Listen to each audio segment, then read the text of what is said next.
This is a guest essay written by Dina Tauber, a New York-based attorney who discovered a passion for Israel and Zionism following October 7th.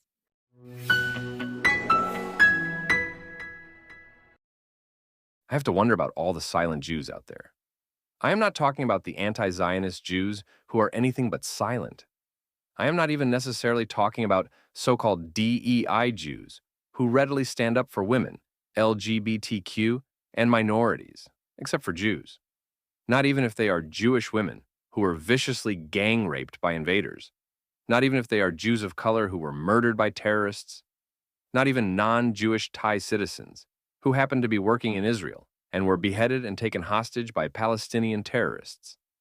I am talking about the Jews who, since October 7th, 2023, are carrying on as if nothing out of the ordinary was happening. These are mainly, but not all, unaffiliated Jews who feel Jewish almost by accident. They are neither ashamed nor proud. I interact with them every day. To be sure, there are many Jews who first woke up to their Jewish ethnicity after October 7th, 2023, and now proudly speak out against anti-Semitism, and on behalf of the Jewish and non-Jewish hostages being tortured in Gaza. I know people who are not Jewish, but vocally support Israel and condemn anti-Semitism, and they are like bright lights in the darkness. I feel so much love and support from these special human beings. I am friends with a number of Jews who are not religiously observant, and they are reeling from October 7th, 2023, and the ensuing nightmare that followed as much as I am. Their lives have changed forever, as mine has. There is a separate category of Jews who are not champions of non-Jewish underdogs and are not anti-Zionists, but neither are they pro-Jewish, pro-Israel, or pro-Zionism. Some might say apathetic. I see silent Jews as divided into three categories. The first category, Jews who care but think their voices do not matter. They see a lot of people speaking out, including celebrities, so they believe they cannot be useful. The second category, Jews who care but are afraid or embarrassed to express their feelings publicly. These may be Jews who have strong Jewish identities, but since they don't champion other causes, they are equal opportunity non-activists and don't make an exception for Jews, even if they were horrified by the slaughter of October 7th, and even if they are uncomfortable about the rising anti-Semitism. These Jews may be professionals, business owners, bankers, and other people who think they have something to lose, and they don't want to risk their reputations or offend clients or customers by being quote-unquote controversial. Some of these Jews send me private messages to commiserate, and some thank me for speaking out. Most do not. And the third category, Jews who just don't care and do not believe they are affected by what is happening in Israel and even anti-Semitism at home, because they don't feel it is personally directed at them. I would love to have a conversation with a Category 3 silent Jew. Do they feel completely disconnected from other Jews and the state of Israel? Do they think anti-Semites don't mean them?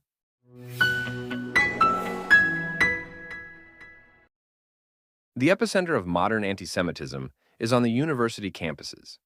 Whoever imagined that college students would march around wearing keffiyehs, glorifying the mass murder of Jews?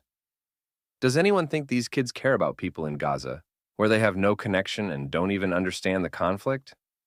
The predicament of Jewish students and professors bears an eerie resemblance to the earliest anti-Jewish policies in Nazi Germany. Jewish university students and their Jewish professors were dismissed and forbidden to enter the universities. No doubt the university administrators believed they could not keep the Jews safe. It is tempting to keep your head down and wait for things to blow over. But that strategy has worked poorly for Jews in the past. There are loud and ugly voices defaming the state of Israel in the worst ways. There are people out there who smugly rip down posters of captives being held prisoner in dark tunnels because they were Jews. There are people who tore up posters of 4-year-old Ariel and 9-month-old Fear when they were kidnapped with Shiri, their mother. One side effect of silence in the face of these types of activities is scant public sympathy for the hostages.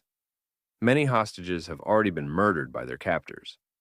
As survivors trickle out of Gaza, we are learning of the inhuman treatment they received, and those still held captive continue to receive, at the hands of their Palestinian captors. Starvation, shackles, being hung upside down, sexual abuse of women and men. As one hostage put it, quote, "At least the men can't get pregnant." Yes, folks, it is that bad. I think it's worth risking my reputation and career to speak out against this insanity that threatens my people and my family. I am lucky to be included in a group of other Jewish women lawyers.